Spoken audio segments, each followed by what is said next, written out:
नमस्कार। स्वागत है हमारे उस मंच पर जहाँ पर हम कुछ अनकही बातें और एहसास के बारे में बात करते हैं। आज कोई कहानी नहीं है, आज कुछ अनकही बातें हैं।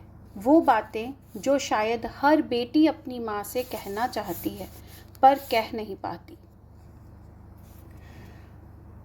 वो एहसास जो दिल में हमेशा रहते हैं लेकिन लफ्ज़ों तक नहीं आ पाते। जो बेटी कभी अपने पापा की लाडली और माँ की जान हुआ करती थी, पता ही नहीं चलता वो कब इतनी बड़ी हो गई। मायके की दहलीज पार करते ही और ससुराल की चौखट के अंदर कदम रखते ही जैसे ज़िंदगी का सफ़र बदल जाता है। मम्मी, आप मुझसे ही सारा काम क्यों करवाती हो? और फिर एक दिन दिल कहता है, काश मैंने अपनी माँ का हाथ थोड़ा और बटाया होता। काश उनके लिए भी काम बिना कुछ कहे कर दिया होता। मैंने चाय बनाना क्यों सीखा? ये सोचने से लेकर सुबह उठकर बिना कहे सबके लिए चाय बनाना तक का सफ़र पता ही नहीं चलता। माँ की छोटी सी डांट जिसमें सिर्फ फिक्र होती थी, और फिर ज़िंदगी के उन तानों तक का सफ़र जहाँ हमें चुप रहना सीखना पड़ता है।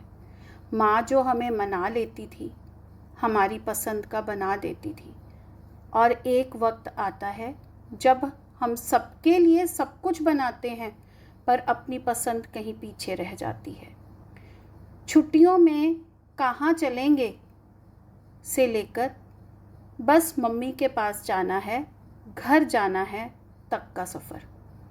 मम्मी, मैं टीवी देख रही हूँ, पढ़ रही हूँ से लेकर बस उनके पास बैठकर घंटों बातें करने तक।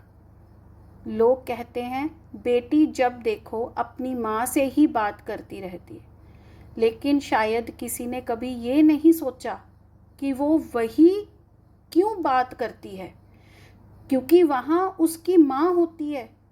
वहाँ कोई उसे जज करना वाला नहीं है, वहाँ उसे अपने अल्फाज तोलने नहीं पड़ते। वहाँ वो एक आज़ाद पंछी होती है, और सबसे खूबसूरत बात, वहाँ उसकी खामोशी भी समझ ली जाती है, उसके दिल में दबी हुई शिकायतें भी। कब एक माँ और बेटी दुनिया की सबसे करीबी सहेलियाँ बन जाती हैं, ये सफ़र कब शुरू होता है पता ही नहीं चलता। ये वो भावनाएं हैं जो शायद हर बेटी एक दिल में रखती है पर वो कभी कह नहीं पाती। ये सब हैं बेटी की अनकही बातें। अगर आपके दिल में भी कोई अनकही बात है, कोई एहसास जो कभी कह नहीं पाए, तो मुझे ज़रूर लिखिए। इस मंच पर आपकी आवाज़ को जगह मिलेगी। Thank you.